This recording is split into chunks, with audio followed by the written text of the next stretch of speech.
Uh, okay, so I have prepared quite a bit of structure around this, right? There are still people in the wait room. Just give me 1 second.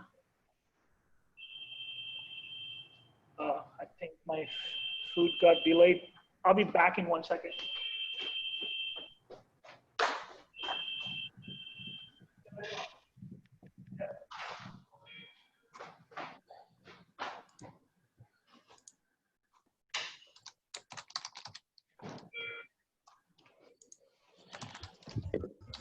Okay. All right. So I think we have all the people that I have invited over. So it's perfect. Thanks a lot, guys, for joining in. I'm very excited about this session because I think I haven't found the material organized around Linq this way. But before I start, right, I'm going to try to cover this topic from a conceptual perspective, right? So I'm not going to try to be very technically precise about everything because there are nuances, right? There are a lot of nuances. So if you see here and I don't cover a nuance, don't say, hey, what are you talking about? It's going to be a little bit high level to get the concept across. And then, if you really want to learn the nuance, Eric Lippert and John Skeet can tell you all the nuances. And so everything good comes out of this session is because of Eric and John. If there are any mistakes, it's all mine, okay? So with that out of the way, let's sort of start. Can everyone see my screen all right? Yep. All right. So we're going to go through this 14 LinkPad script, right? And that's how we're going to figure out how Linq works. So the example which is always my favorite is, hey, I have a list of numbers and I want to find the even numbers in that, right? So that's a pretty straightforward code that every one of you should be able to write. Hey, I have numbers. I want to get even numbers. I loop through it, check if it's even, add it to it, and I can see the output, right? Pretty straightforward. So here, thing to notice is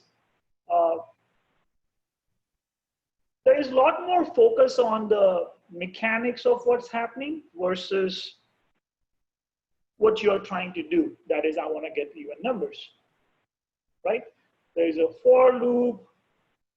There is iteration going on. You have to know, hey, I have to go from 0 to length minus 1, right?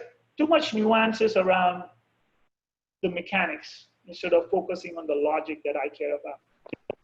So if you are a good developer, you would be like, hey, it makes sense that in my main program, I will sort of write a function, right?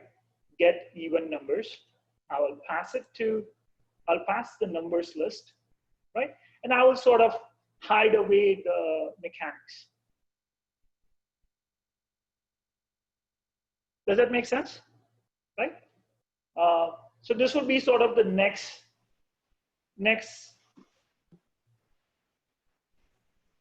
Jerry, sorry, quickly, can you let my other account in? Sure.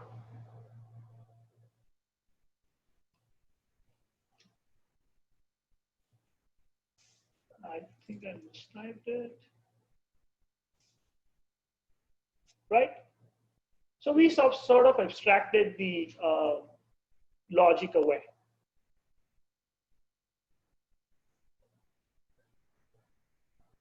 Right? But then, as you start working on systems, system sort of evolves into more and more requirements. So today you just wanted even numbers. And tomorrow you would come back and say, hey, I want even numbers and I also want odd numbers. Right? So there is that code. Again, very straightforward. I have number 1 to 10, loop through them, and find even and odd numbers. Right?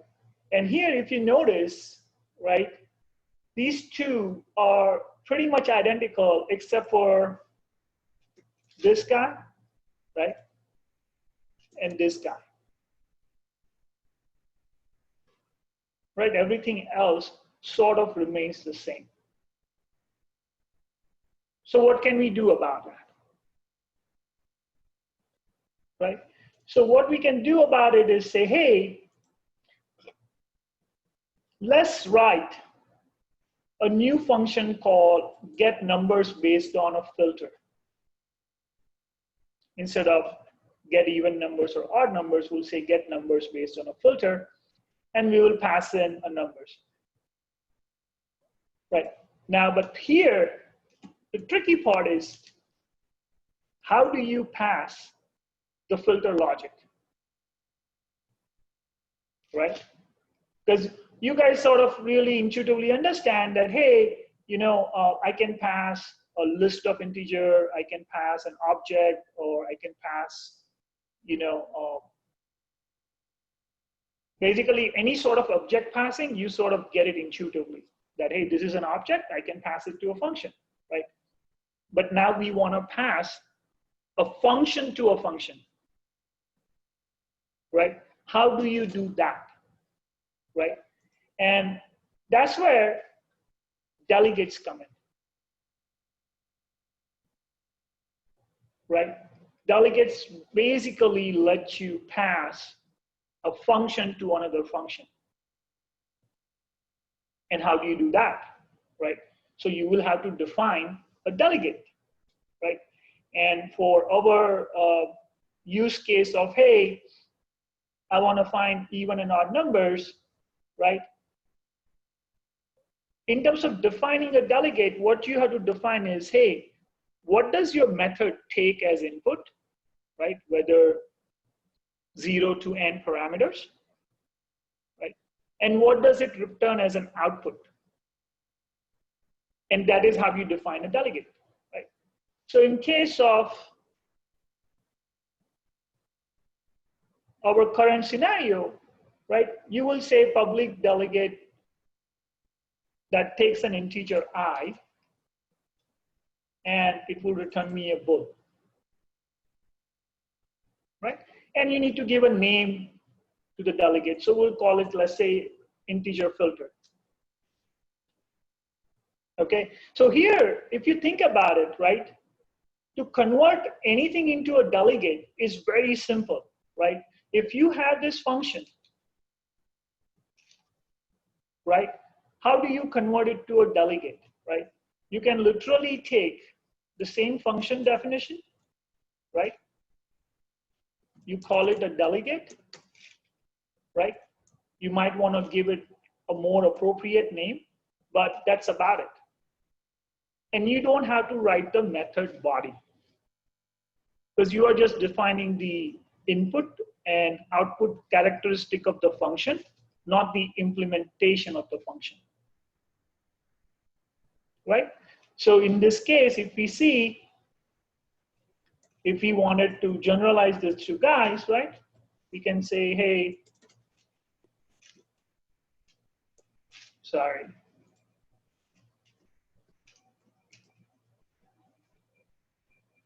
So they look pretty similar, right? They both take a number, right? They return a bool, right? And that is what I have defined up on top. Take an integer, right? Return a bool, and we're going to call it integer filter, right? And that is what we will say that this function takes. It takes integer filter and it comes in here, right? And now in our main logic, you can call this filter delegate like you would call any other function. So what do I mean by that is, there is no difference between doing is even and passing a number, or should include, and I say run the filter function, right, and pass in a number. Because if you even try to do autocomplete, it will show you the exact same as the signature. I don't know if it's too small for you to see, but when you open the braces, it will say, hey, it needs an integer and it's going to return me a book. Right? So that's what I'm going to say.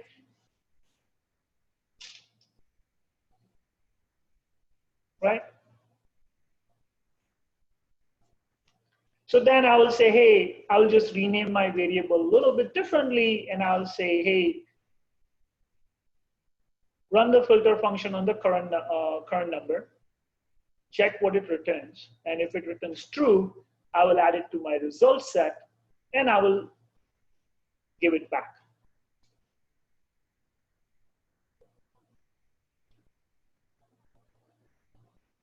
Okay, so again, we can run this and you will see the same output as before, right? That is, we turn these two functions, get even numbers and get odd numbers, right? Sort of collapse their logic and isolated the filtering logic in its own function. And the mechanics of going over the list is contained in this one function.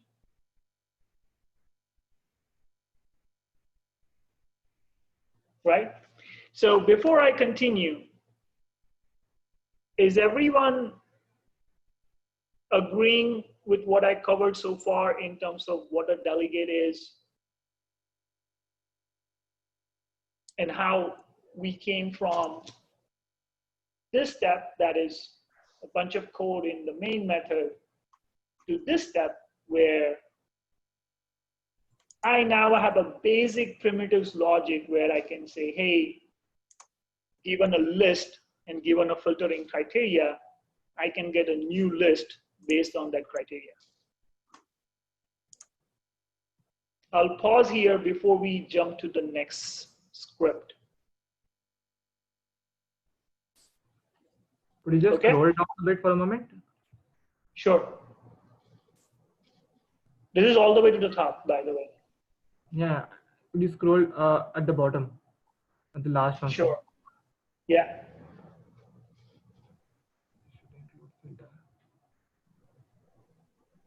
Yeah, I got it. Thank you. Right? Right. So the trick here is mainly this guy. That I am able to pass a function to another function. Right? And also notice this thing here, right? Here, generally, whenever you have used a method in the past, you will always call the method, right? Because you are always used to the notion of saying is, even, and putting something, right? Like always used to putting a parenthesis after a method call. But when you are trying to pass it, you don't really put parenthesis anymore. You just put the name. Okay? And let me highlight one more thing, right? In .NET, right, the core types are basically class, struct, interface, and delegates.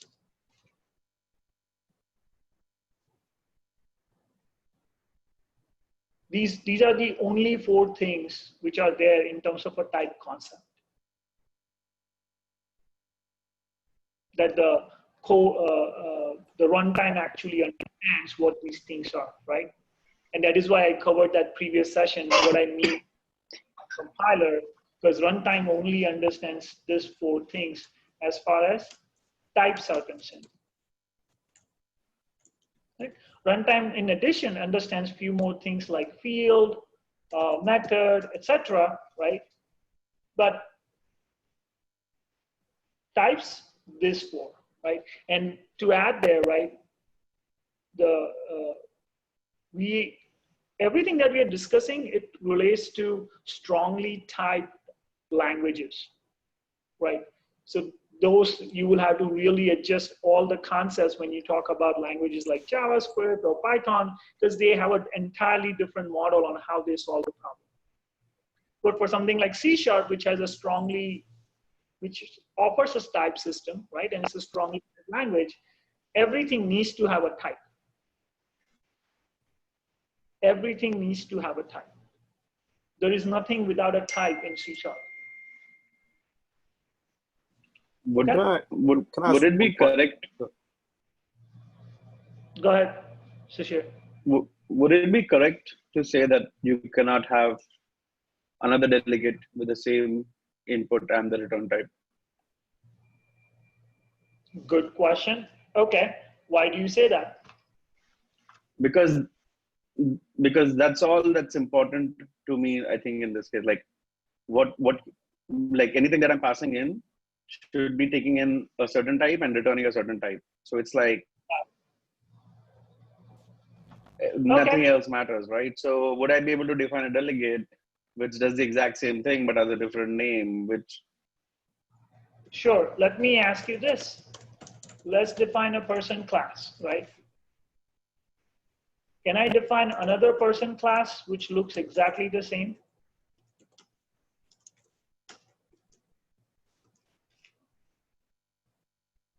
yes, but Yes. as long as the name is not the same, yeah. Precisely, right? You have to separate out the concept of the name from the definition of the type. Yeah, that's what I thought. Okay. Right? I can have a type which looks exactly the same as long as the names are different. Because that's what the type system cares about. Because otherwise it wouldn't know when to use what. Right? So here, Exactly. right? Yeah. This is where, try to visualize, right? There are a lot of things similar, right? Public class, public delegate, right? Accessibility modifier, type of the type, right? Does that make sense? So if I try to compare a class definition versus a delegate definition, right? What do I have? I have accessibility modifier, public, private, internal, whatever you have, right? You have a type of the type that is class, delegate, interface, etc. Right? Let me put this on the new line. Like how do you define a type in C# in general, right? You have accessibility modifier, you have a type of a type, right? Then there will definitely be a name for the type, and there'll be a definition for the type.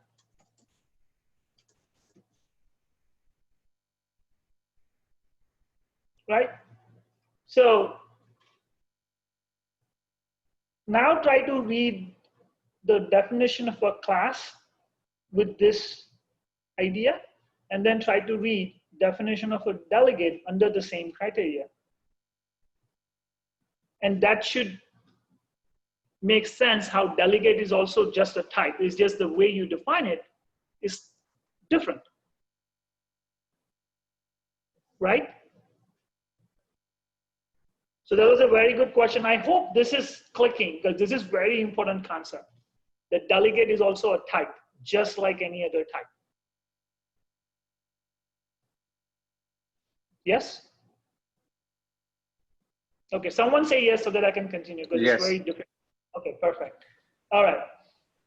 So I'll save it because this is a very good, I did not think of presenting it this way, but when you asked, that is how I think, right? So. Can I just follow that question up? Oh, God, sorry. Just want No, to go follow ahead. up the question. Yeah. I just want to follow up the question, right? So basically, I guess what you're defining with the delegate is really saying that this argument is just going to be a function which takes in an integer and returns a bool, right? It, like if you were to define an integer filter tool, right, which had a similar signature, you can't really differentiate the two in a sense, right? Like, I guess as your person A, person B shows as well, that they are basically interchangeable. Well, so that is where it is sort of more nuanced there, right? That's another very good question, Avi. I like that question, right? So person A and person B are sort of not interchangeable, Right, because they're right? different types. Yep. They are different types. So I can go here, right? And I cannot say new person A, right? And I cannot do That B makes sense. equals Yep. A, right? Because compiler is going to be what are you trying to do, Right. right? What makes delegate special though? So let me do this.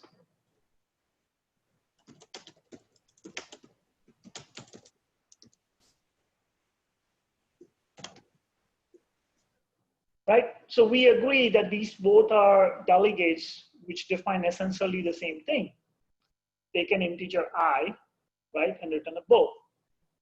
But the interesting thing about delegate is that they define the signature and not the implementation. So I can do integer, say I can do I1, right, equal to new integer filter, and I can pass in this guy. Right. Oh, so I actually did not show you. Thank you, Abhi, for asking this question. Very, very useful, right? The way actually you use delegate is like this way.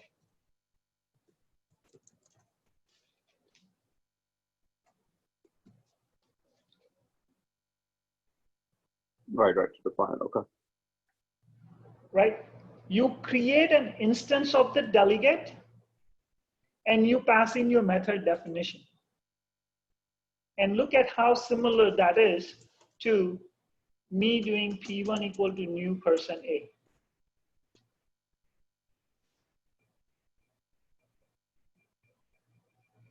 Yep. And basically, behind the scene, actually what C# does for you is something like this.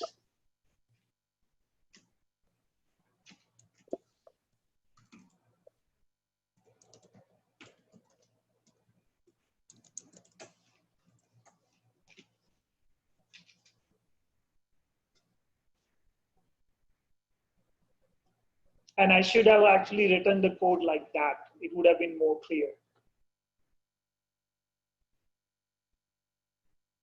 So I'm very happy you asked that question. Does that give you more understanding of delegates now and how it relates to a normal C# type that you always used? Yeah. Yeah. I think it's clear from the. I guess so. Yeah. Really, that integer filter and integer filter 2, I guess, kind of handles a differentiation, but it seems like it actually doesn't matter because the interfaces of the two are kind of the same of the integer filter and integer filter 2. Because I guess just to follow up that question, right? I guess what was missing was the connection between is even, is odd, right? And the integer filter which you wrote, right? And Right. that where the differential, like, I guess it didn't really matter because really what you're implementing is that I need a function that takes in one integer and returns a void, whatever it's called. It doesn't really matter. It's just implementing that kind of interface, I guess, is kind of how I thought of it. Right. Okay. So here's the interesting part, right? Here's the interesting part. Let's put this up a little bit on the top, right? Our function, right, is defined based on the integer filter. So even though I can directly pass is even here and C# will do this for me, I cannot pass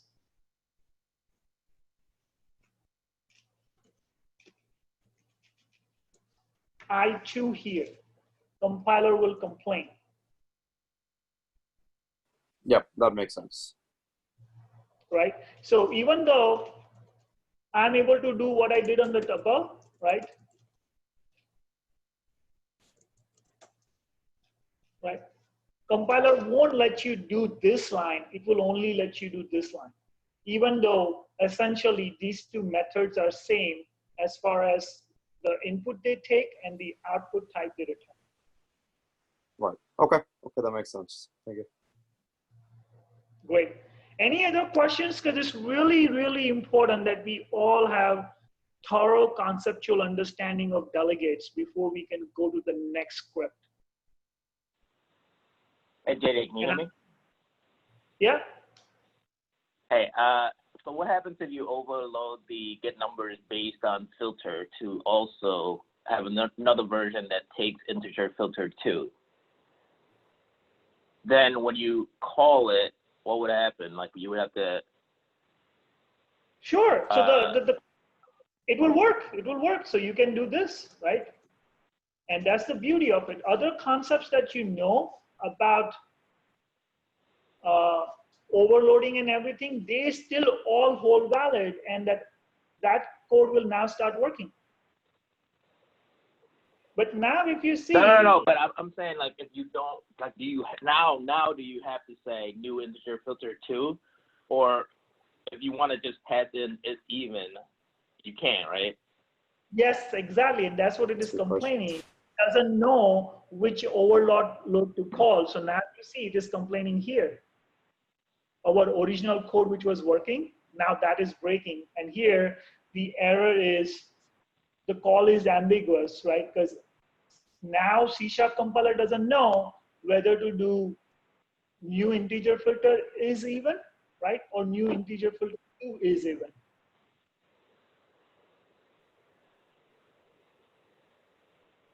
Because it can do either. So then it's like, I don't know what to do. Yeah. Make sense? But yes, so if you think about it, right, all the other concepts still hold valid. You can treat it as a type just like any other type. You can do overloading based on that, right? Now, obviously, if this method had like took 2 integers, right, then overloading will work naturally the way you think it should work.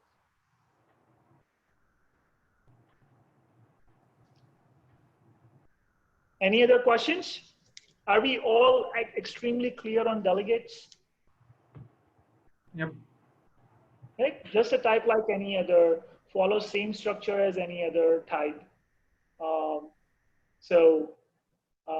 right, perfect.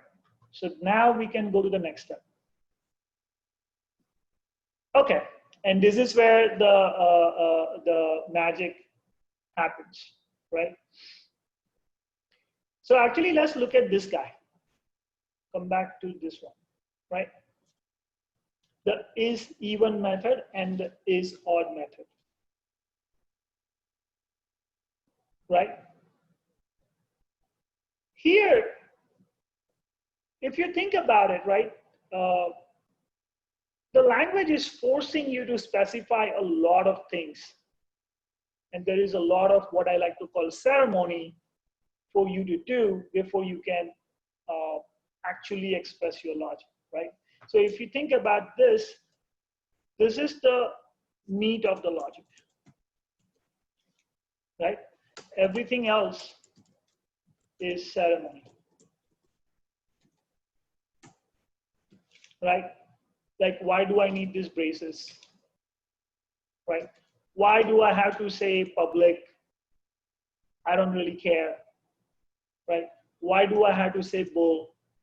Why can't you figure out that this is, I wrote one line of return and this expression which returns a bull, so why not just do that, right? Why do I really have to specify a name, right? Does that make sense, right?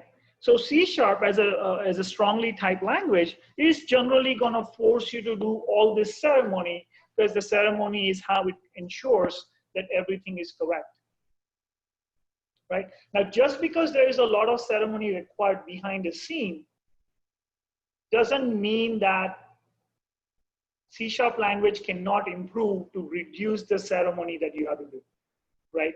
So from our first lesson, the example of properties, right?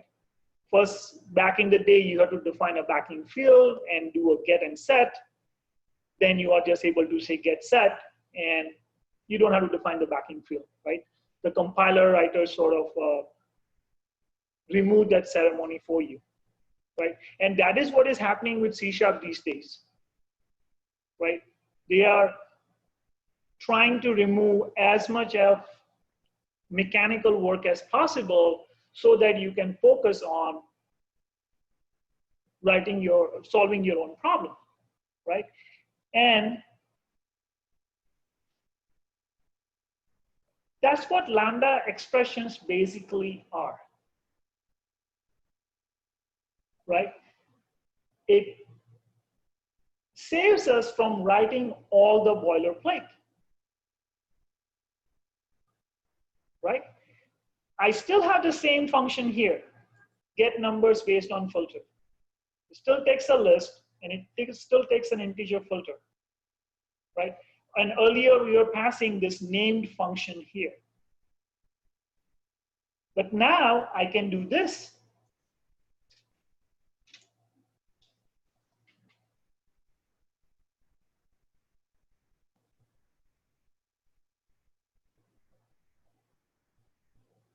So I will let that sink in, what really happened here.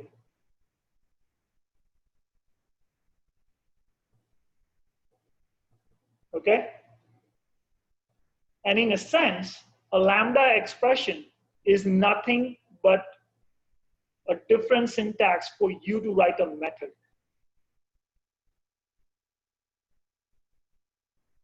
Okay? There is no difference between this guy and this guy as far as the runtime is concerned. It will see them the exact same way. But now, instead of, one second, instead of having 1, 2, 3, 4, 5, 6, 7, 8, 9, 10, 11, 12, 13, 14 characters, 13, 14 words and some parentheses, you are able to replace it all with one expression.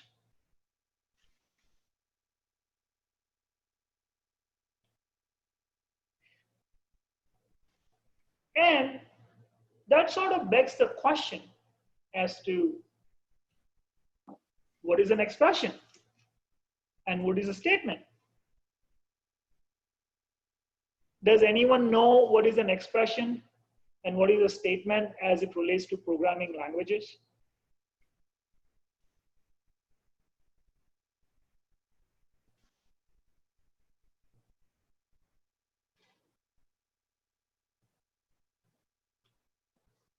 Okay, let's try this, right?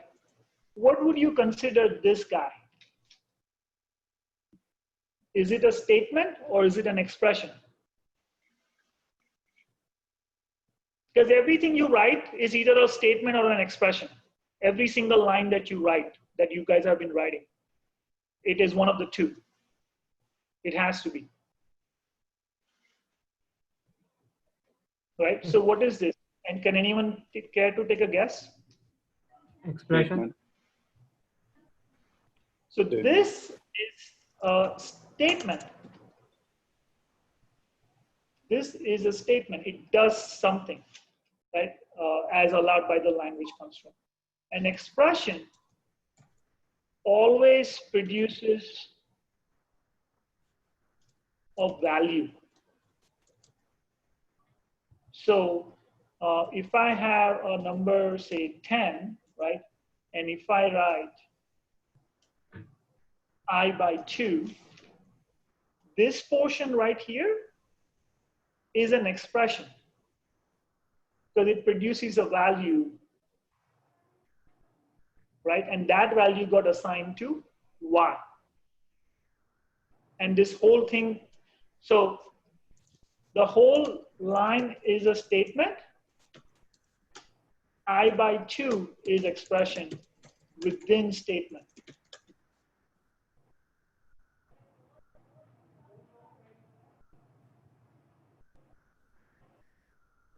So I'll pause here, let that sink in, and take questions before I continue. What does on line number 18? So previously, if you passed in as even, it would translate it to new integer filter. What does this translate to? We'll come back to that. We'll come back to that. We first even have to break this down. When I say these two are same, I'm going to tell you how they are the same. But so far, what I shared in terms of what is an expression and what is a statement, does that make sense? Okay, I'll take that as a yes. Well, JD, right? Your line 11 says it's a statement, but it's assigning numbers as an expression. I mean, isn't it the same as the example you gave in line 16? It's both? Okay, let me take not necessarily, right? Because so this is where I will plead ignorance, that I wouldn't be able to exactly justify and give you an answer that would make sense.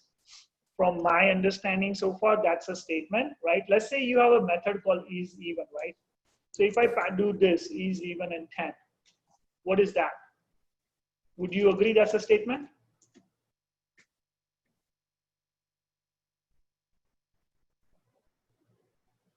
Sure.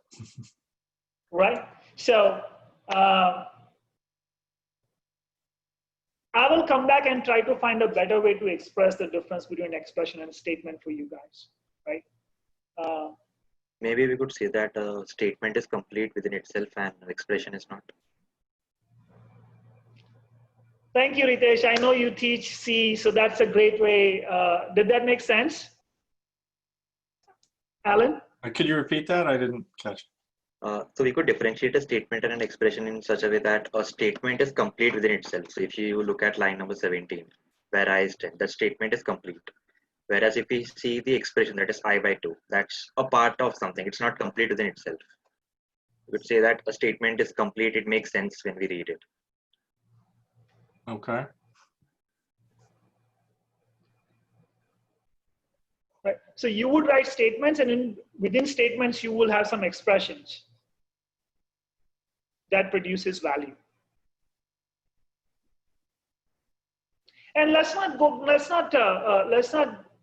get too caught up in that. This is sort of,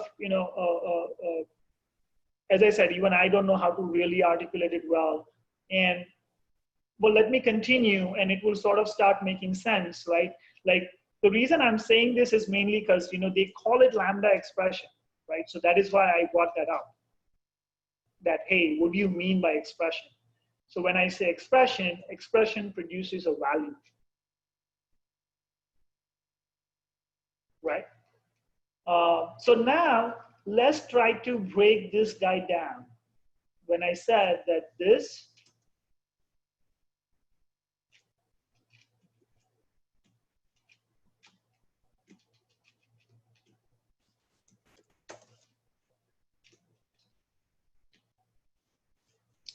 these two lines are exactly the same as far as runtime is concerned. But then, if it is the same thing for runtime, then how did this magic happen? Right? So as I was telling you earlier, right, with the property example, that there is no reason necessarily for you to define a backing field. Compiler can take care of it for you, right?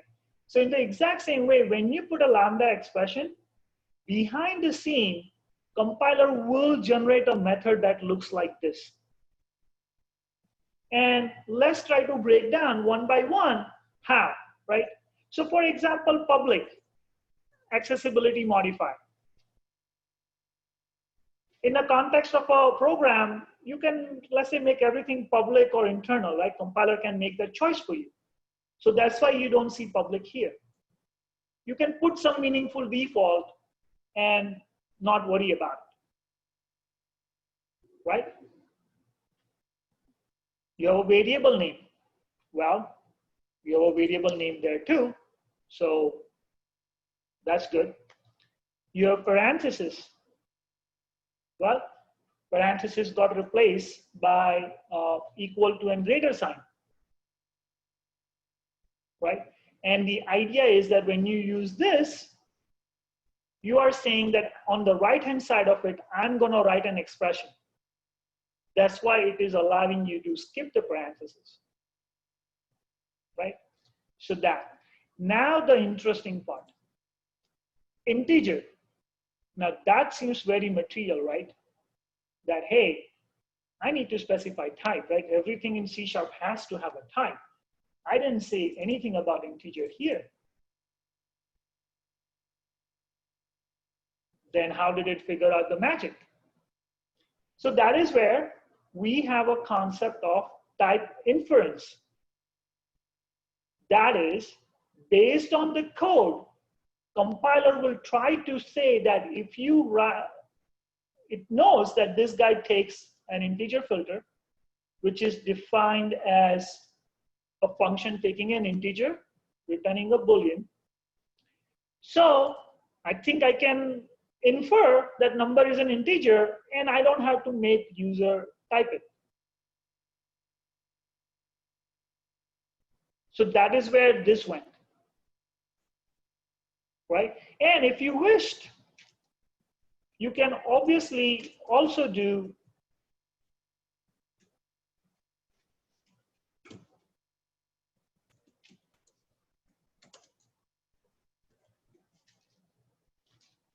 this is also valid. I don't know how many of you have tried this syntax, but this is also valid. But compilers like, I know what else is going on, so I will let you skip typing the type of the number. Then return. Why don't we need return? Because we are saying that on the right-hand side of that arrow, we're going to write an expression which should produce a Boolean. So let me let you skip the return part as well.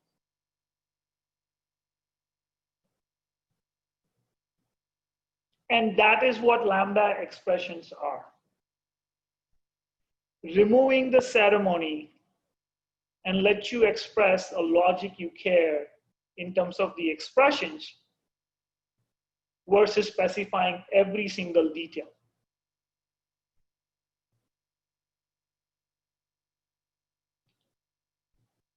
Does that make sense?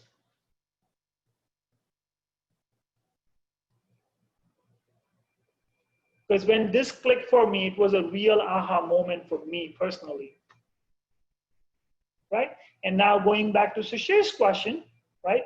We can actually find out. We can find out what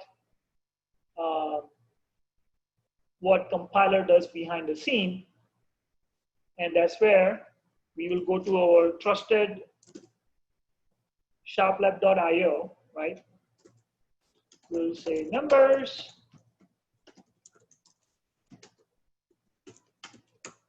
We will say even numbers.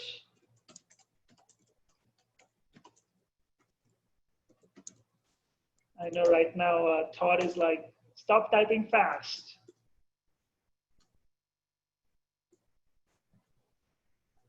Okay, I need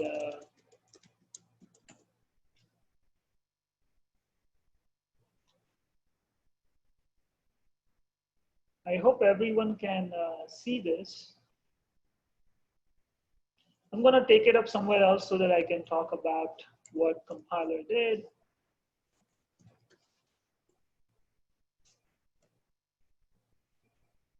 We'll remove all the noise.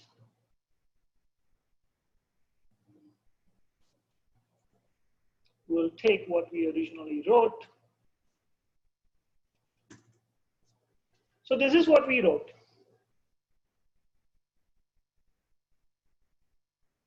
Right? And this is what compiler did for us. It defined a private seal class, right? Now, unfortunately, the implementation of Lambda expression to what we wrote ourselves is a non-trivial exercise for me to go over. This sort of makes sense to me, but it will take, I don't think we can go through everything in terms of the nuances as to why did they do it this way, right? But you see here, it did put our expression into a proper function, right? So actually, let me try to simplify and see if we can make sense of that, right? And I'll try to just do it in a different way so that it's a little bit easier to read, right? So we'd say expression container, right? And we don't even need this, right?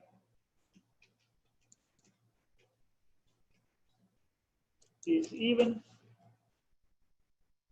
right? So don't worry about this other noise, right? As you will go and you will learn, C# more and more and what's happening behind the scene, you will be able to understand the reason behind doing all this, right? But essentially, what compiler did is something like this.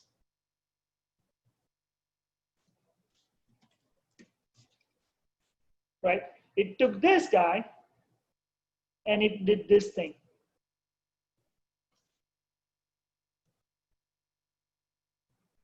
As I said, it took care of the ceremony for you.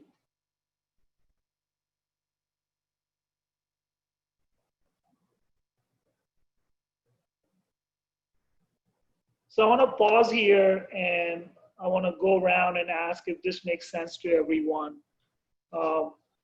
Ritesh, does that make sense? Yep. Okay. Todd, Duke, please, this is very important. So again, we can't continue till I feel like, hey, everyone understood what's happening here. That there is no magic. I mean, there is magic, but you can see what the magic trick is.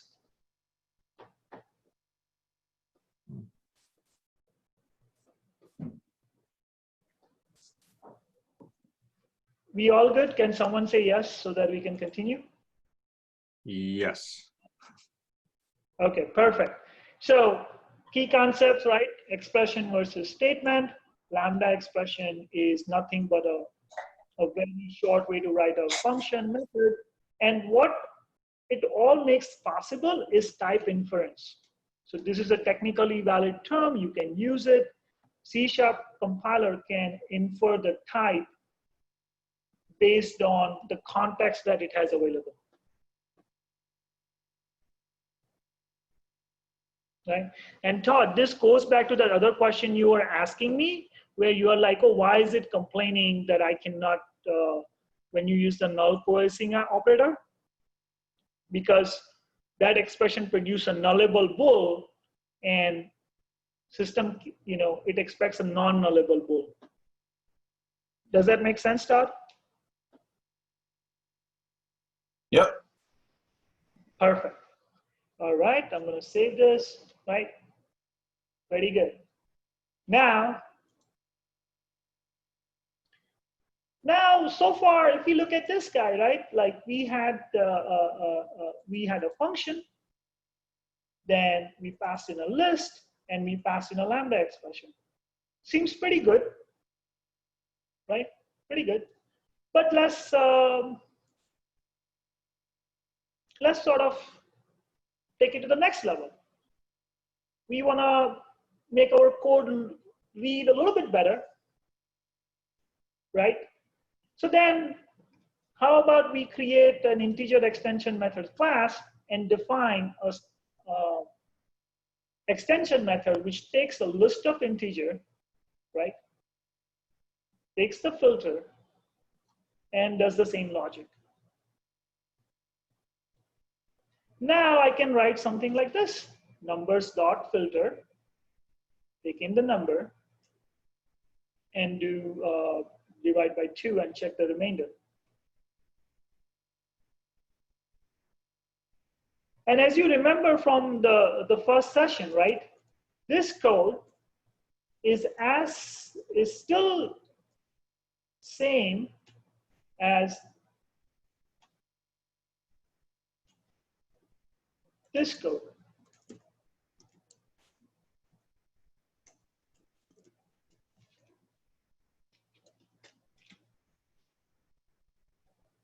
In fact, that's what compiler will immediately do for you.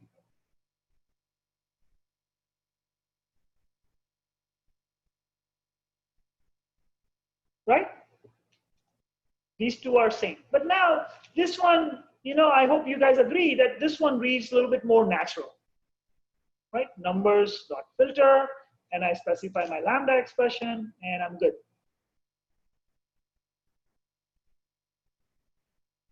Right? Make sense? And now actually, if you think about it,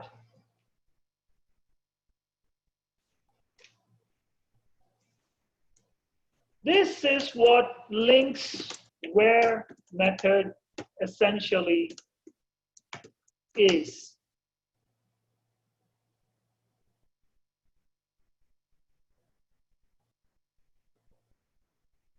Right?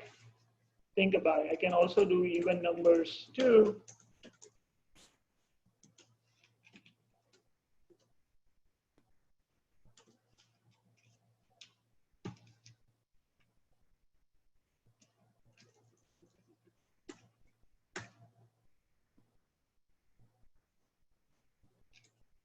There, in just 6 LinkPad script, conceptually, we've implemented links where method.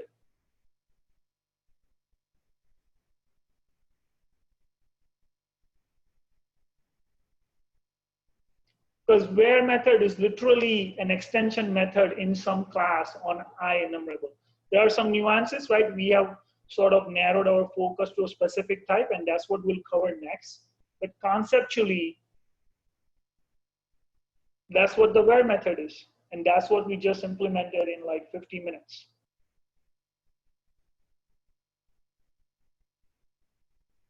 Well, I hope that was sort of some aha moment.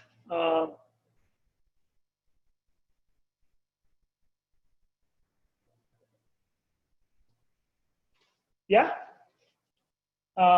But obviously now it's like, this is all tied to a particular type. So it's like, yeah, useful, but then, you know, Microsoft is not going to do this, right? That doesn't make sense. So how do we take it to next level? How do we take it to next level? We take it to the next level by using generics, right? And what is a generic, right? So generic programming centers around the idea of abstracting from, let me not even read that statement, right? The essential theory that this guy David and Stefano wrote in 1989 is saying, hey, we have some essential data structure and algorithm that does certain thing, right? But that is universal across different types. So we should be able to express that in your programming language, right? The classic example being a list, a stack, a queue, right? And that's where, you know, you have used it, but I hope it sort of makes a little sense. Like I'm saying it's a list of T. That is, I don't care what the T is. I can give you a list of it. I can let you express the notion of a list for any T. I can let you express a notion of a stack for any T. And same for Q.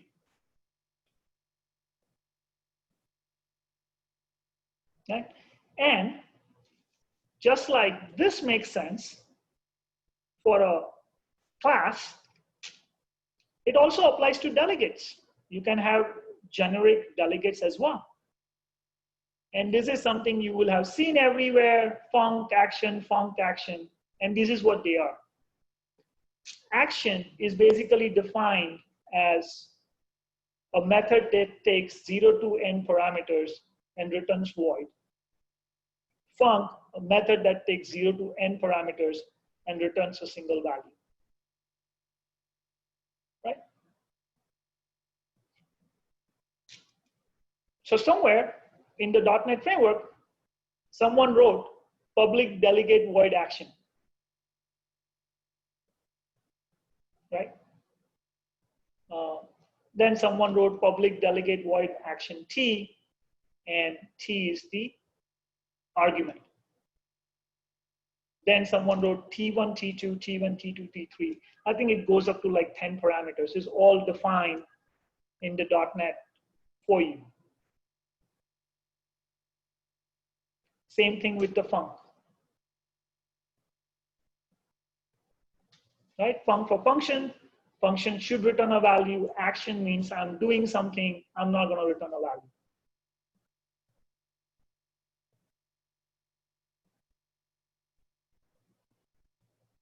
Make sense?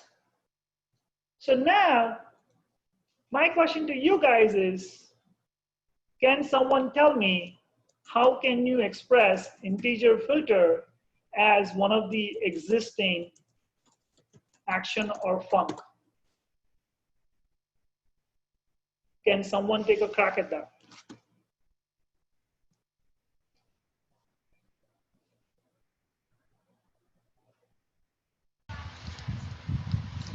Jody, the one at the 20th line, Sorry? the func definition at the 20th line, like the function which takes two values and then result the 20th line, the func definition or the declaration. 20th line is says func. Yeah, but like I want the actual. So let me do this, right? Our public delegate will integer filter. We wrote it like this, right? Can you tell me what type I can express out of this examples to represent integer filter? Line number 27. Line number 27. Correct, right?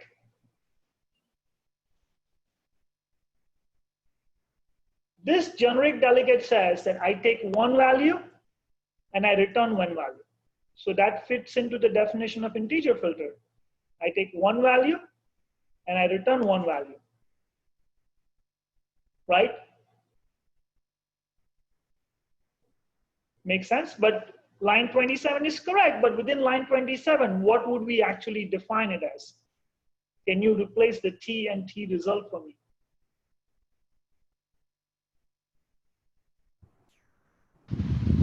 Intent bool, like Yes, intent goal, exactly.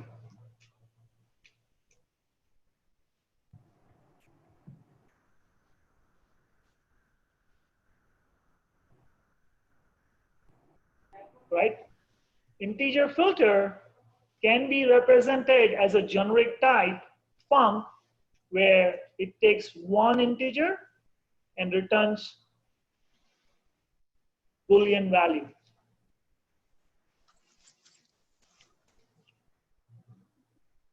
Does this make sense? Mm-hmm.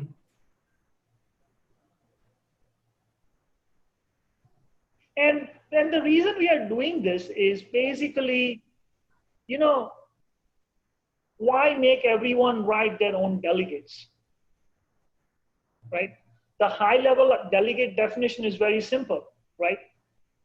That is, I take, right? What does a delegate basically define, right? I take 0 to n inputs and return 0 or 1 value, right? The nuance here around is 0 to n inputs of what type? Well, if you don't know the type, right, that it can work with any type, then you can use generics.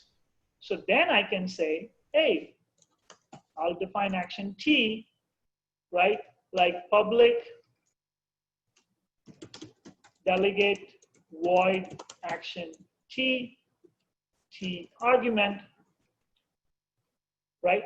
Now this action T can represent every single method out there which takes a single input and doesn't return anything. Every single method out there.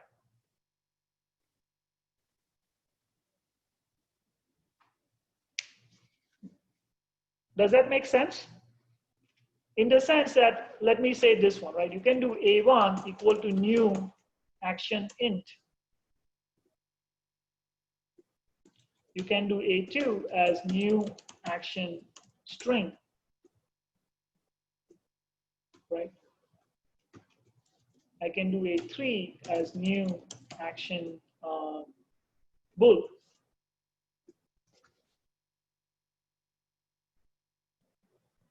And that is the power of generics, right? Like, I can express this. Oh, 1 second.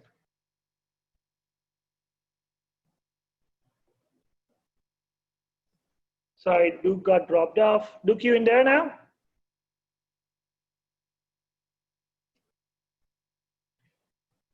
right? So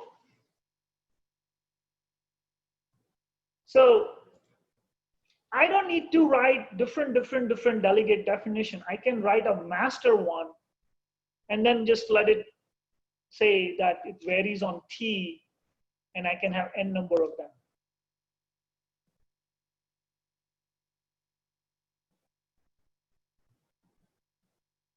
Does this make sense? Any questions before we continue?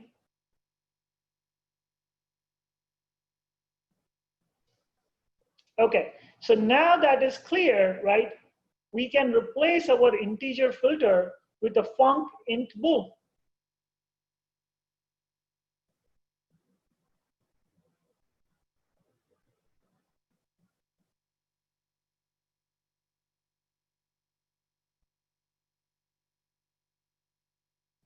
Right? And that is what the where method is, right? It takes a list, takes the func integer bool, right?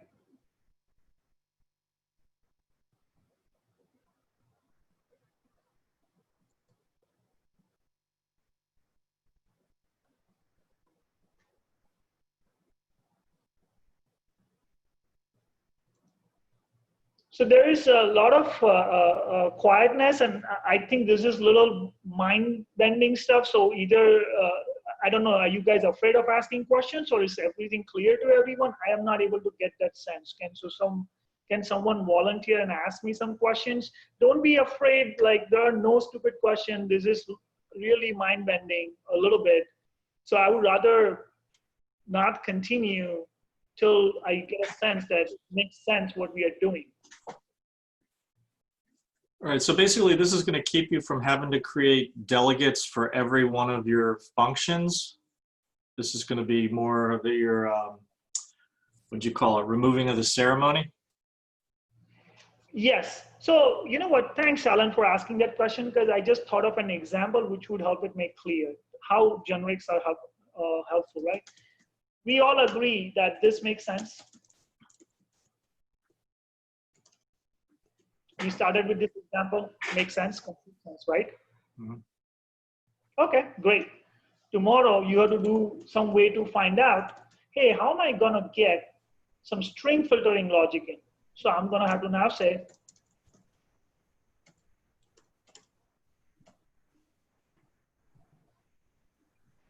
right? Then let's say you have a class called person, and you're like, oh, I need to put a way to express that, right?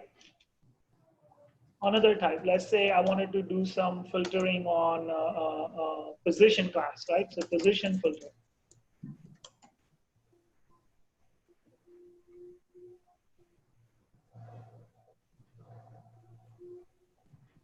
Right?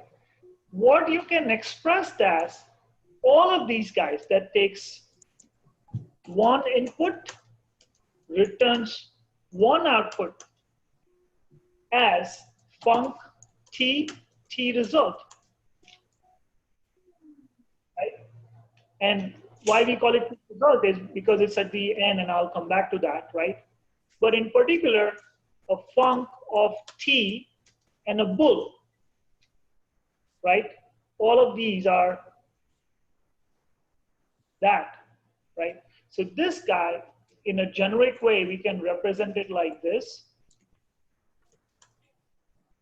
All four of them. And particular type instance is going to be func integer bool, func string bool, func person bool, func position bool, right? And all I had to define is my master delegate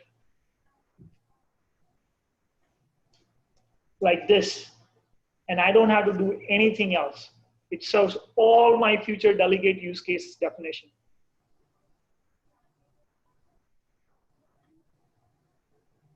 Does that help a little bit more to visualize what's going on?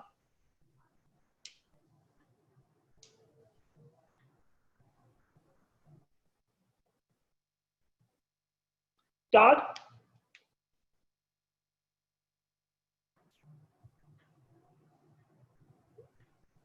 Duke? Ritesh? Yeah, it makes sense. Hey, can you hear me? Yeah. Oh, do I have an echo? No, no, I don't. I can hear you fine. I don't see echo. So please, Duke, go ahead. Okay. Is there ever a case where? Hold on. I'll come back. I have a weird echo. Okay.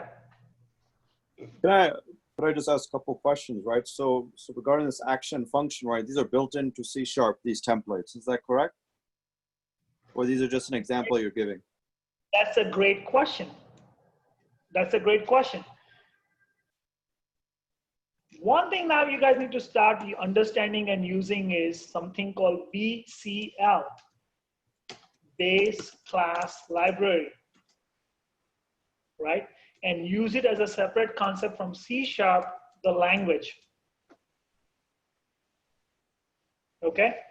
So C#, the language has certain rules, but it also understands that there are some base class library is already there. So it assumes that somewhere someone has defined what system.object is, and the language has an intimate knowledge of it.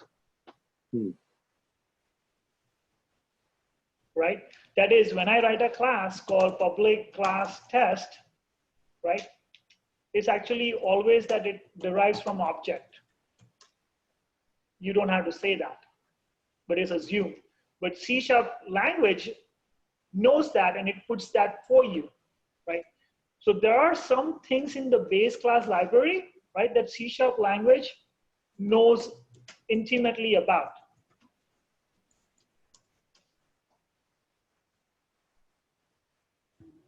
For example, system.object.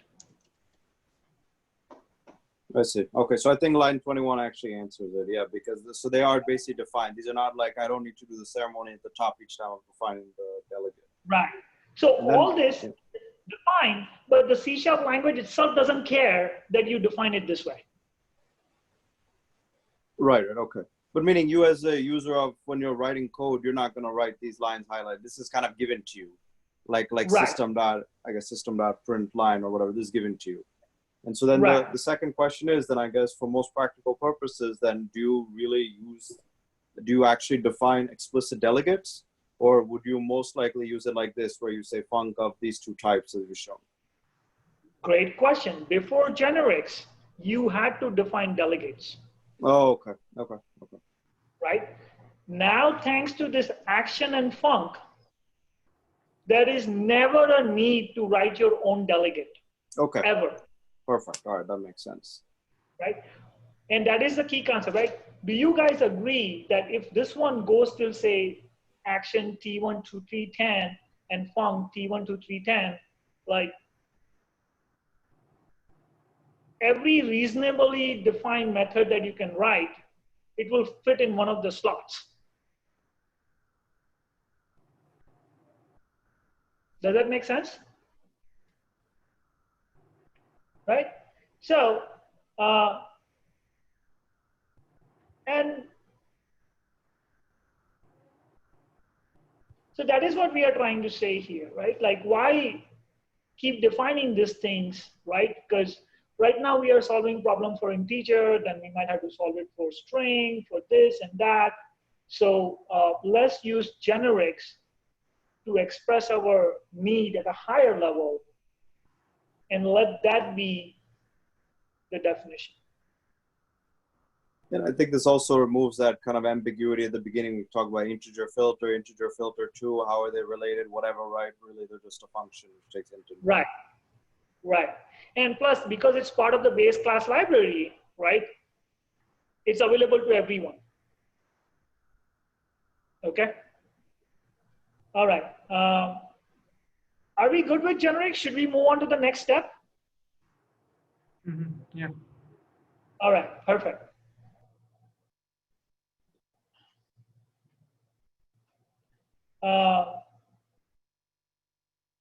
So how do we actually enhance our function to be a little bit better?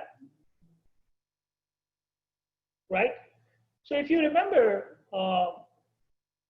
originally we said everything was list of integer, and that was on purpose, right? Because if you see here,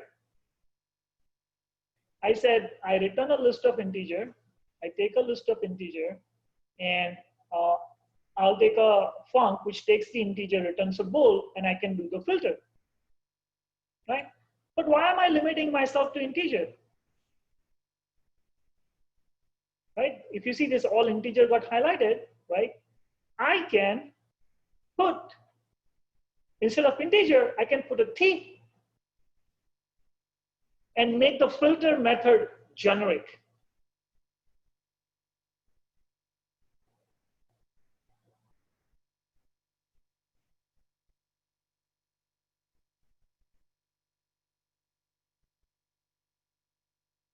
Right?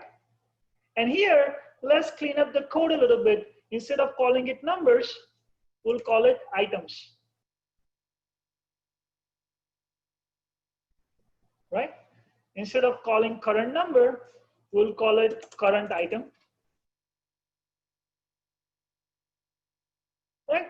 So now we wrote a generic method that can take any list t and a func which takes of t bool, so that I know how to filter, and I can give you a filter. Right? So now let's try to use it. Now we will do list string names.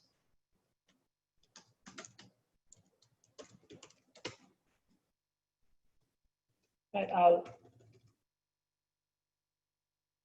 I don't know the syntax right now. So let's say I put my name, I put Mark name, I put Alan's name, I put Sunil's name, right? And then I can say short names equal to names.filter, right? Where name.length is less than, say, 5.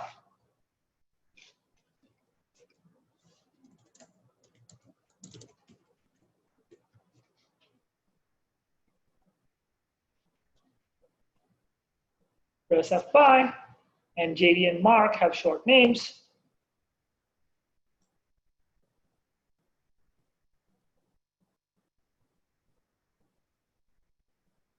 Right? Same filter function.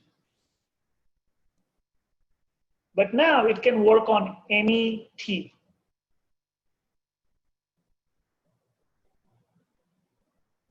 So by the way, if you're not familiar with LinkPad, the dump method basically does a formatted dump of any object you pass in. It's a super useful concept. So obviously I'll share all the scripts, and I want you to go and play around to solidify your understanding, right? But yeah, so from a idea of an integer filter, now we have a generic filter.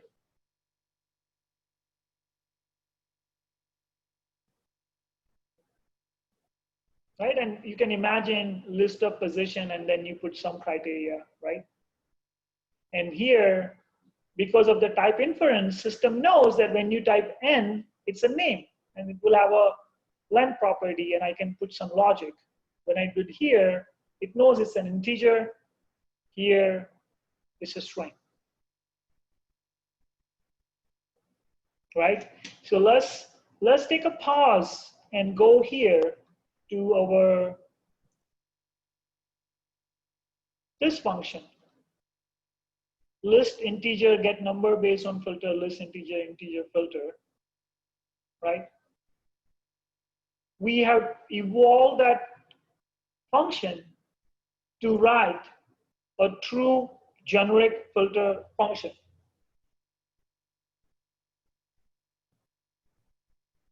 And I hope that journey made sense.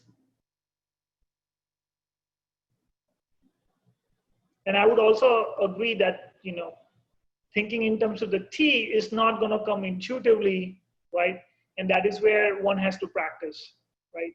One has to start visualizing what's going on.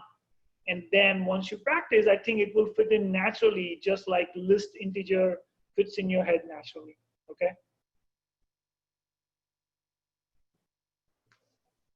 All right, so now that is the out of the way, can someone tell me the problem with this method, this filter method?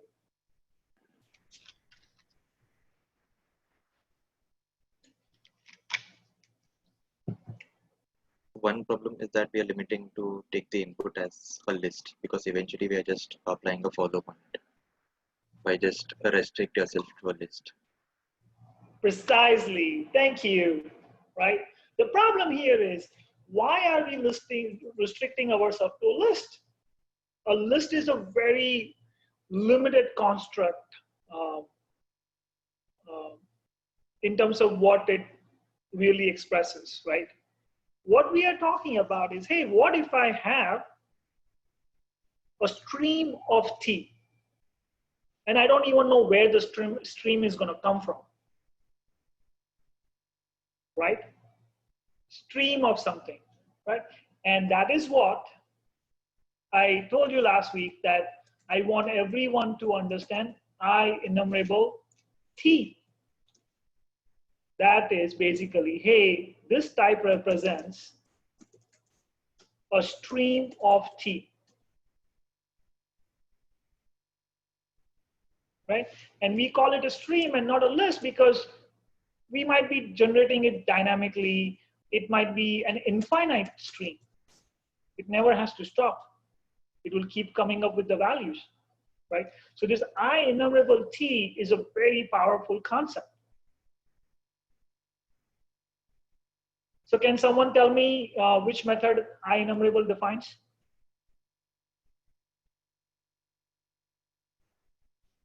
Can anyone say the name?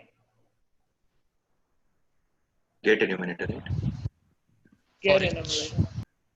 Yeah. Nope, not for each. Akshat. It defines only a single method called get enumerator, right? Which returns an I enumerable of T. And can someone tell me what does I enumerator T defines? What are the methods on that?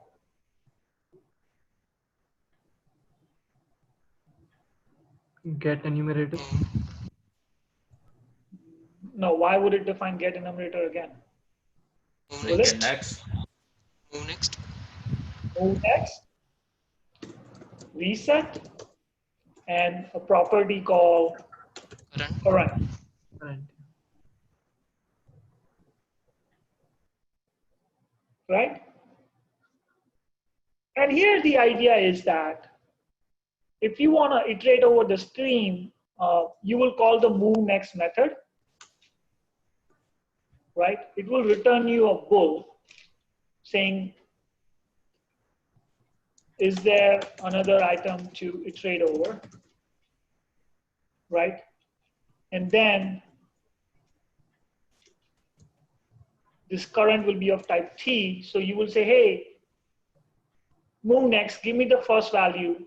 Then you access the property, use the value. Once you are done, you will call the move next again, and then it will update this value. You use it and sort of keep going through that with that, right? So that is where, to you guys, I sent you that screenshot yesterday and that link yesterday. So let's just open that up.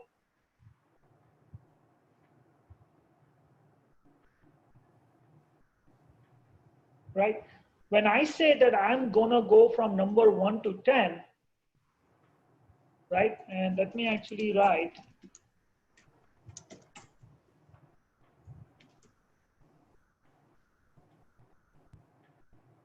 Right?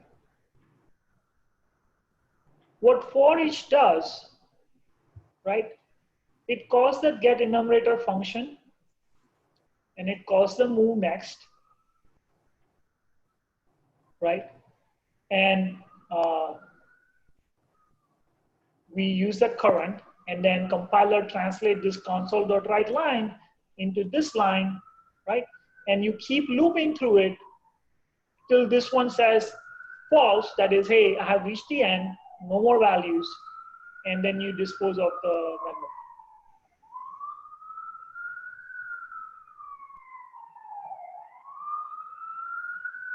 Make sense?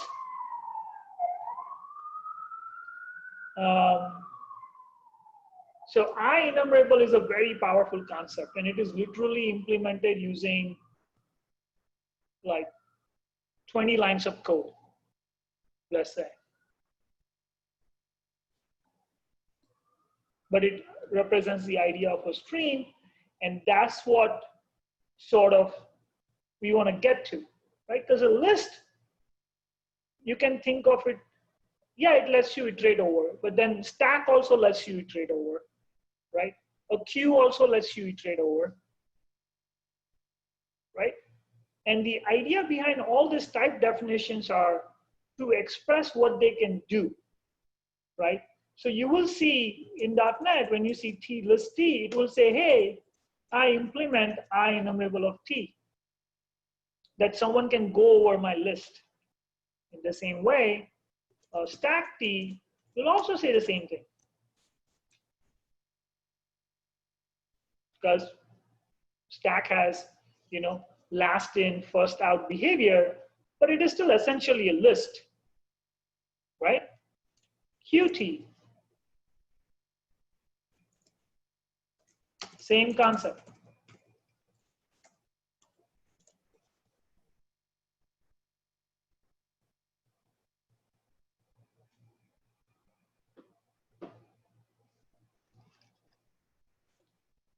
Okay, so what we want to do is sort of get away from the list, because the other problem is also that this one, if you notice, right, we had to declare our result in advance,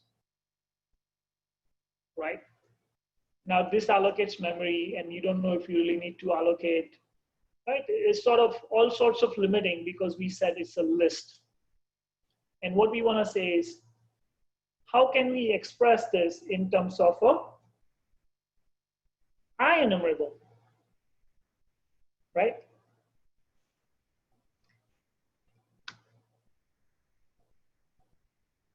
And let's change it out. Put IEnumerable everywhere where there was a list T.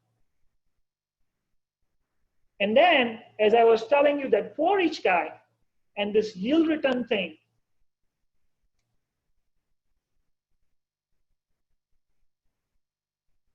and this is true equivalent of Linq's where method.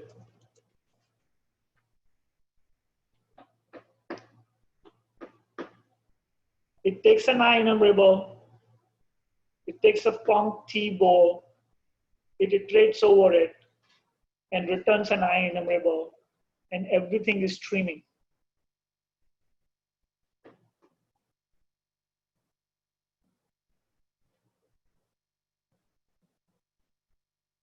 Right?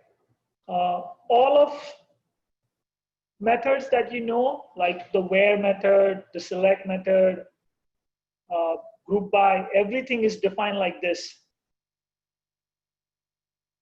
as static methods.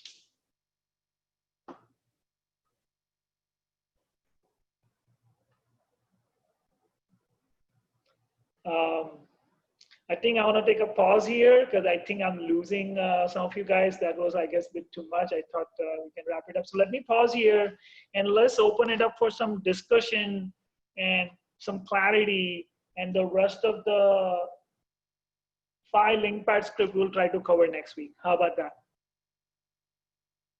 I will let you guys play with what we have so far. We'll put everything in the chapter 2, and then we'll sort of continue.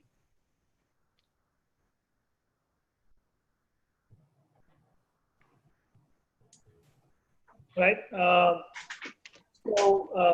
you guys like to continue, I can continue as well, obviously. But I feel like I'm sort of losing some momentum here in terms of the body language, in terms of the questions and that interactivity that was there. I actually wanted to ask one question. Yeah. So IEnumerable is using IEnumerator, right? Mm-hmm. So unless and until we don't want to preserve states, it's suggested to use IEnumerable. I don't understand that question, Neeraj. So in IEnumerable, you don't preserve states, right? When you are writing a code, but in IEnumerator, you can preserve states. So unless and until there is no point of preserving states, I should use IEnumerable over IEnumerator. Okay, I get it. I get what you're asking, but I'll ask you in a different way.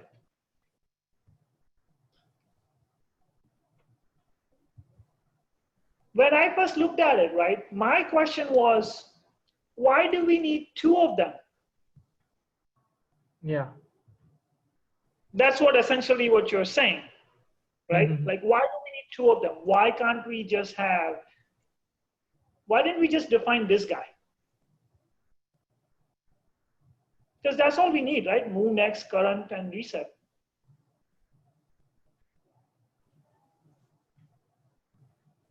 Right? Correct. So they obviously defined it in a separate way, saying IEnumerable T and actual enumerator.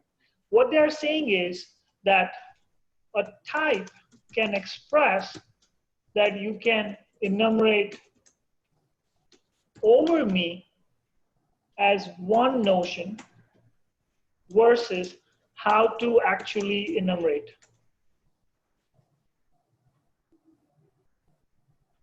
Right? You're breaking down those two concepts separately. Mm-hmm. This one says you can enumerate over me. And to enumerate over me, call this. And this one does the actual enumeration. Right? And the other challenge is also like, what if you have an IEnumerable T object, right? And you want to consume it twice.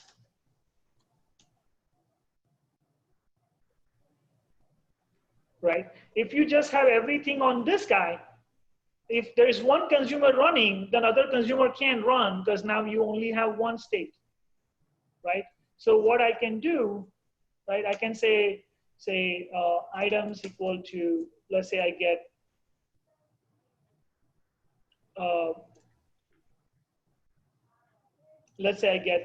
get people, right? Which is basically IEnumerable of person, right? Now, what if I wanted to do like,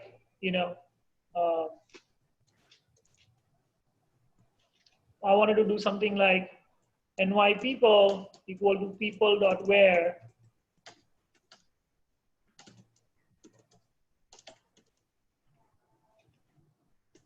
right? And say New Jersey people as people.where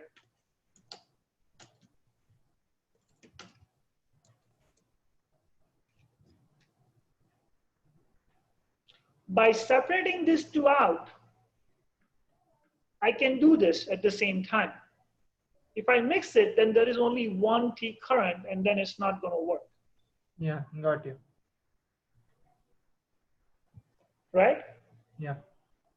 So there is a term that we have in programming language called marker interface, right?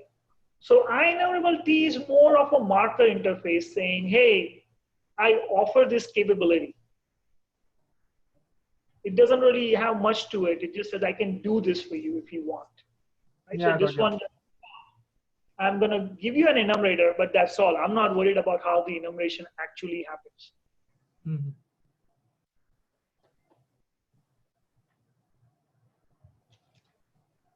Right? But yeah, but overall, this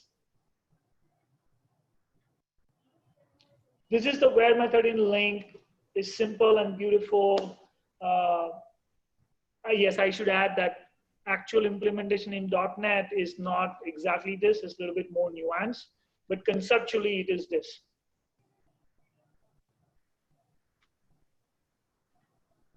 Right? So yes, any other feedback? Is it making sense? Can we clarify some more things here? Because from my perspective, we did not cover all the 10 topics, but whatever we have covered is sort of exhaustive in terms of the topic under the question. Luke, you had a question earlier and we had to stop. Can you ask your question again? I was just like, so is all of Linq defined on func? Like, does everything basically return a value, or is there anything that you is an action where you doing stuff on top of it and doesn't return anything? So let's go back to the definition of, right? A func has to produce a value. That's the very premise of that delegate definition, right? An action never produces a value when you run it. And both can take 0 to n parameters.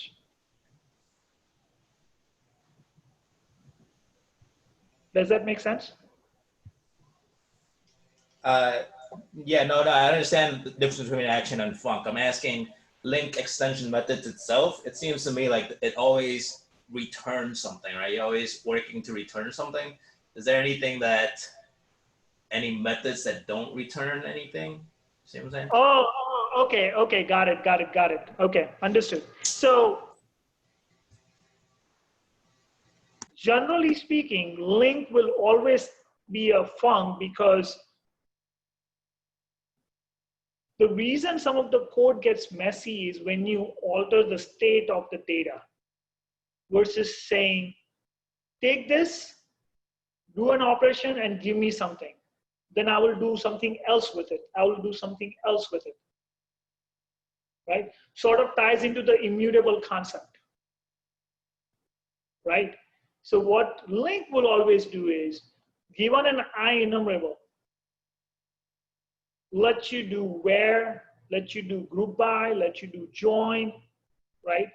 And all those concepts that you know about lets you express that in a very easy to use code, and then you get something back and then you decide what you want to do with it. Did I answer your question, Duke? Yeah, no, that makes sense. I think that's also kind of the, I'm getting really bad feedback, so I don't know. But anyways, it seems like that's kind of like the way things are designed in terms of like, you never want to modify state, you always want to return something, because even look at move next, right? It returns a bool instead of just saying move next. So it seems like the design is to always return something, right? Yes. So that is sort of the concept around, and that's a much bigger philosophical concept, right? Functional programming, right? That is where it derives its names from, right? That all you want to do is write functions that produces values. And then write more functions which produces more values on top of that. Right? And so let me actually give you an example. Let's take a math. When we are studying math, right? We write something like this, Fn, and we say n star 2. Right? This is what we call a pure function. Right? Why is it pure? Right? It never alters the state.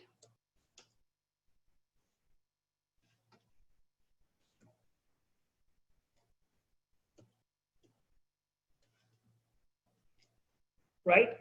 And for every n, right, it produces the same output, right, given the same n, right? And if you think about it, when you write a function of an equivalent of this in C# saying, hey,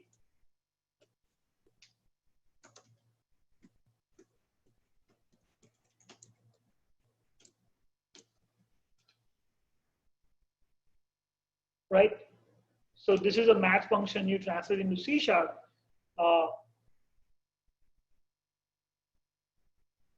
Math is easier to follow, right? Because math doesn't alter the state, right? Why is our programming so hard to follow and so difficult to debug when things go wrong? Because you can't rely that you can just look at this line and evaluate on its own, because that line might go and do something else and you can't keep all that in your head. Versus in math, right? You can look at every single line on its own because it never alters the state, right? All the inputs and outputs are right there. I don't know if I'm making sense here. This is a little more philosophical, broader question as it relates to programming in general, and we can try to cover that, right? The whole aspect of why you want to do immutable programming, it centers around that. Altering state makes very difficult to follow a program. Yeah, makes sense. Okay. I guess no one said, please continue, please continue. So clearly my reading of the room is right. Dude, I'm right? coming from VBA land, and this is like mind-blowing, so. Oh, yeah. So I know you've written some C# code, Alan, right? Yeah, I mean, I can kind of follow, and I've seen a lot of this func stuff, and that's where I immediately just turn off, right? So right. Some digesting to do, but. Yeah, I think I totally get it. We'll stop here because I think it's a little bit too much to do in one session. I thought I made it super simple, but it's just nuance. Oh, it takes good. Very good. But any feedback? Did that make sense? How we went? I hope did the example make sense from taking even numbers to really writing a Linq square method? Yeah. Exactly. What I have a question. So what you explained helps in understanding what we are writing every day better, definitely, right? Like Linq methods, and we've seen, like, at least with your code that I've seen, there's like functions and actions. But when you're programming, right, and when you're working, in what scenarios should you think about, oh, let me do this as a func or an action, as compared to, because you know what, let's start from your linkpad script 5 and let's go back to 1, right? They're still doing the same thing. And it's more intuitive when you're programming to do what you did on the first script as compared to what you did on the 5th script, right? So right. with the funcs and with the actions and with the delegates, right? And in general with the delegates. So like when you're programming, what scenarios should bring this concept to your mind? Oh wait, let me think about funcs, or let me think about delegates over here, which would be far better than what I'm doing by calling these individual methods at this point, right? Do you get what I'm saying? Yeah. To understand them when you see them, it was super helpful today. But in what scenario should you think about writing one yourself? Right. So in terms of using that, right, in terms of coming up with this concept, right, like, let me take a step back, right? If you think about it, without changing the runtime, they implemented Linq. Some basic enumerable concepts set up like 5-10 years ago, right? So imagine the genius it takes to just take some basic building blocks of type, that is a class, struct, delegates, and interfaces. You have only 4 basic building blocks. And to implement Linq, right, that's a genius level thing, right? So you're asking me the same thing that I asked them, like, how did you think of this? Right? When I decide whether to use some existing func delegates or some technique that I know, is basically, I sort of spend a lot of time trying to find a better way to express myself. And then I'm like, okay, this makes sense. Okay. Right? Just like I could have never come up with Linq on my own, right? And I don't even know how to do that. It's just you keep studying, right? You keep studying. So for example, right, and this is what I want you to think about, right? I read a lot of material to have this intuitive understanding of what actually happened. And I hope you guys will agree that is the intuitive understanding that I gave you. Yep. Right? So, but someone is actually able to think about it. I had to spend 3 years to learn about it. Shashir, I think following up on what JD was saying, do you think it would be like, like the solid principles? Often like what they do is like switch statements, so you don't have, highly coupled code. You can put a switch statement, for instance, in one function. And because now you only have to change one function. If you have to add another case or another filter,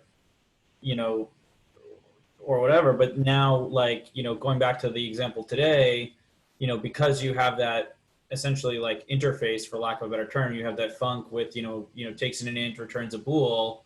Now the rest of your code doesn't need to be recompiled because, you have this function pointer. So you can keep on defining more filters in different modules. And then, your other function right here can just pass that as input. Pass the implementation. Yep. Yeah. Okay. So, right. And actually, thanks for bringing that up, because it just reminded me of the coding problem I gave it to you all about that fixed message parsing. And I don't recollect anyone solved it using IEnumerable approach of streaming approach, right? And of the entire group, I think Mark used the streaming approach in Python using generators.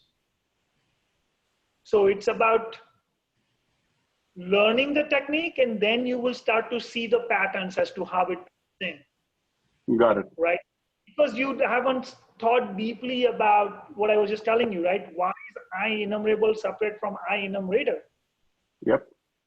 Like you haven't, and this is not trying to put you down, but like a lot of people haven't deeply thought about it, right? So then you're not able to see the pattern, right? Now, once you deeply think about it, then you will start seeing the patterns everywhere. You will start seeing func T1, T result everywhere, right? There's a very famous story, I think, who is the famous physicist?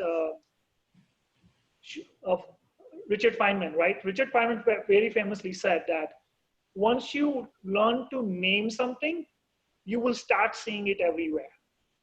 So he gave an example like, hey, once you learn to recognize a tree, oh, that tree is tree XYZ. And when you're driving by, you will be able to spot XYZ, right? Right now, part of the gap is learning this terminology, learning this name of the techniques, like the type inference, right? You would have heard about it, right? But like, yeah, it does something, but I don't know what. But I hope I clarified what type inference really means in an intuitive sense.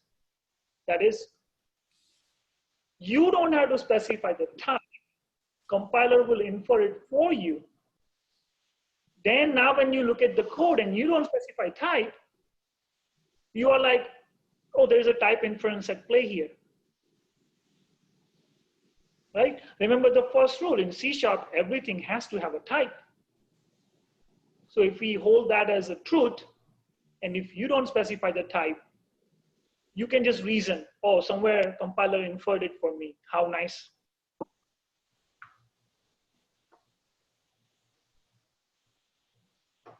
Right? Ritesh, any feedback? So by the way, guys, Ritesh also teaches programming in Mumbai. He loves teaching programming as well. He teaches C. I teach C#. I can never teach C because I don't know C. But Ritesh, any comments from you? I think the examples are really great. They help you digest what those principles really are. Okay. Yeah, that is where my week went in terms of thinking of the progressive example. So I hope it made sense to you guys. We have 4 more link pad script, 5 more link pad script to go over. We'll go over next week. Who else is there? There are quite a few people on the call. Okay, Akshat. Oh, yeah. So, like, I have read about these topics for like how many, 7 years till now, but I never got this clarity which I got today. Like this was like moment of truth for me. Like everything is crystal clear now. Now everything like makes sense now. Like from generics and all those things. Like seeing the code evolve from Linkpad's like second script to like seventh and eighth. So this was really helpful. Great, and that brings another point. I also took 3, 4, 5 years to have this understanding. The only thing was I kept banging my head against the wall till I really understood what's going on. And you guys are lucky that there's a Sharp lab now where you can instantly see this and this. I did not have access to that tool. I had to read and find something. So it's really about dedicating more time and not just taking concept at a face value, because Eric Lippert very famously wrote this comment where someone asked a question and he's like, there are not magic goblins out there that when you write where, the goblins run and does the where. A programmer wrote the where method. A programmer wrote the group by method. A programmer just like you and I mean, obviously way smarter than all of us combined, but a human being wrote the code. There is no magic. There is zero magic, right? So the question is how much you want to push to go behind the curtain and see how the magic is being done. And if you do that, I would say that that's the way to go, at least from my perspective. I'll leave the last comment for Todd. He looks, I'm not sure, I can't read his face. Todd, please, last comments from you. No, I mean, really just to echo some of the thoughts that people have shared, and that is like the stepwise progression is so helpful, because I think a lot of the time we're all looking at code that was at like the 10th step, and you can sort of like fumble around and make it work, but it's like not really sure why. So like to start off from like a really sort of like brute force method that you can sort of make sense of to go one step at a time is just really helpful to getting a good understanding of what's going on. Great. So as I mentioned to you already, I'll need your help in writing this probably a little bit better. I'll share all the script till this point, that is till Linkpad 9. I want all of us to run the script in Linkpad, see how it works, right? This is half of the C# in-depth book in 2 hours at an intuitive level, right? Obviously, as I said, there are a lot of nuances, right? But nuances you can sort of figure out on your own, right? And yeah, and if you ever see Eric Lippert and John Skit, those are the guys who taught me everything I know. So yeah. All right. All right. Thanks, everyone. Thanks for this. Yeah. Thank you. Hmm? Thanks for your time today, JD. Really appreciate it. Right. Yep. Later. Oh, actually, one second. The compiler M+N part. Todd had a question. Let's take that question up. Right, Todd? Oh yeah, so I think something's not clicking for me. When you talked about how the concept of intermediate language allows you to reduce the number of compilers required. So I give you the example of, okay, so you had 3 languages, say F#, C#, VB, and then 2 platforms, Windows and Linux. It's not clicking for me how you have, like, it seems like you'd only need to be 3 compilers, like a compiler for each language that turns it into intermediate language, at which point it would then run on any platform. Like, it seems like running on any platform is a different problem than turning something language specific into intermediate language. Right. So did everyone see, so Todd is asking question about the previous session where I said why we have the MSIL for having M+N compilers versus M*N compilers. Okay. He's asking as to why M+N and not M. M star n. So here's the thing, right? What does a compiler do, right? It takes your human code and produces machine code, right? So here, let's put languages. Here, let's put platform, right? So let's say we put Windows and Linux, right? So machine code that you need to produce from Windows is different than machine code you need to produce for Linux, right? Now we put the layer in between of MSIL, right? So what I'm saying is there is a compiler that translates the C# to MSIL, but there has to be another compiler that takes MSIL to machine code, right? Because you can't run MSIL. That's also like a very human language. Yeah, I think that's what wasn't clicking. I was thinking, okay, what we're calling a compiler stopped at generating MSIL, and then there's some other step that turns MSIL on a given platform to machine language for that platform. So that requires a compiler.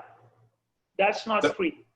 Yeah, but is that the same compiler, or that's a different compiler? Like, it's a different compiler. It's a different compiler. Someone writes it. Someone says, let me see if I can visualize it for you, right? So let's say in MSIL, you have an instruction called multiply, right? And on Windows, it's called MLT, right? And on Linux, it's called MPT. This is the actual machine code instruction, right? I'm making all this up just for demonstrative purposes, right? And now on C#, right, you are able to do I star 10, right? C# compiler takes this and puts in a line like multiply I, 10. And a Windows compiler will say MLT I10, right? And a Linux compiler for MSIL will say MPT I10. So for each platform, you need a compiler that goes from MSIL to machine code.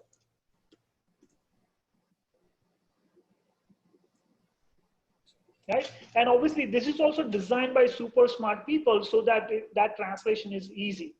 Because remember from the first session, right? At the end, all it runs is x86 code, right? Like machine can't run this at all. At the end, everything is some machine code, right? So now if we have 4 compilers here, right? 1, 1, 1, 1, they all target this guy. Then I have that guy going from MSIL to platform, right? Right? So now I ended up with 6 compilers total. Versus if C# guy had to write to Windows, C# guy had to write to Linux, F# the same thing, you will end up with 8 compilers.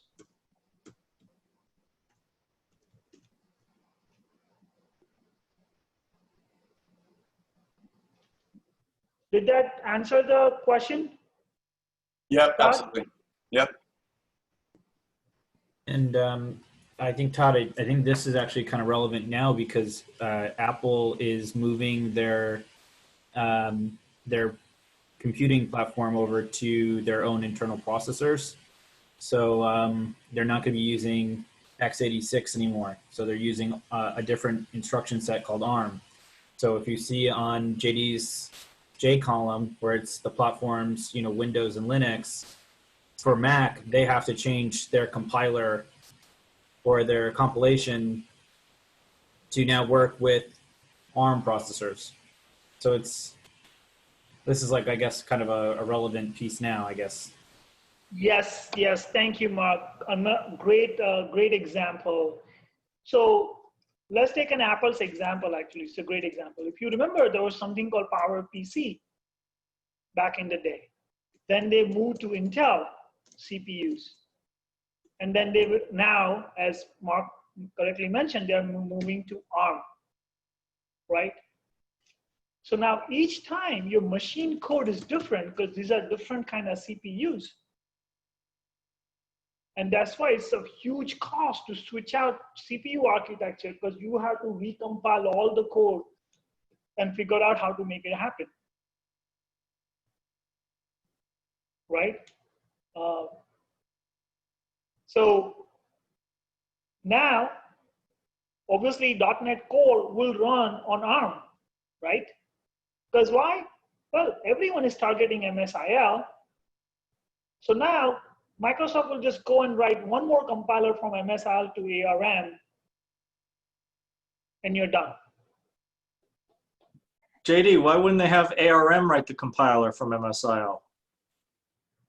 Like, why is it, you're saying it's Microsoft's job to write it to fit that platform? So Microsoft is in the platform business, right? Their goal is you write it for .NET Core, you can run any platform, you can run on any platform that you desire. Okay. Right? It's not in ARM's interest to say, oh, you know what, I will let you run .NET Core, right? It's in Microsoft's interest to make a pitch to developers that, hey, target .NET Core and you are good for life, right? Second, MSIL and the whole ecosystem that they built, they know it the best, right? So for example, I don't know if you guys know like why Apple is switching to ARM, right? Apple is switching to ARM because it uses a lower power and gives more computing. Right? The reason they are switching is mainly the instruction set is designed to use lower power to produce same equivalent performance. And as you know, in all our mobile devices and everything, that's sort of very material, right? I want my phone to last all day. So now Apple is saying, why do I have ARM CPU in my phone, but I have Intel CPU in laptop, and my laptop will only have like a 12-hour battery life? What if my laptop could have 30-hour battery life, right? So every time we change CPU architecture, there is a reason, right? They switch from PowerPC to Intel CPU for performance. Intel CPUs were so much faster that Apple is like, we're going to switch to that. But now they were fast and they're good, but now we live in the world of mobile devices, where just being fast is not enough. You have to be optimal in terms of the power consumption. So Apple is definitely the leader in this sense that they constantly push that boundary. Like, plus they also, you know, make their own CPUs and control everything and become $5 trillion company. And I'm sure, Alan, you have a big holding in Apple. I will keep it. I think those guys know what they're doing.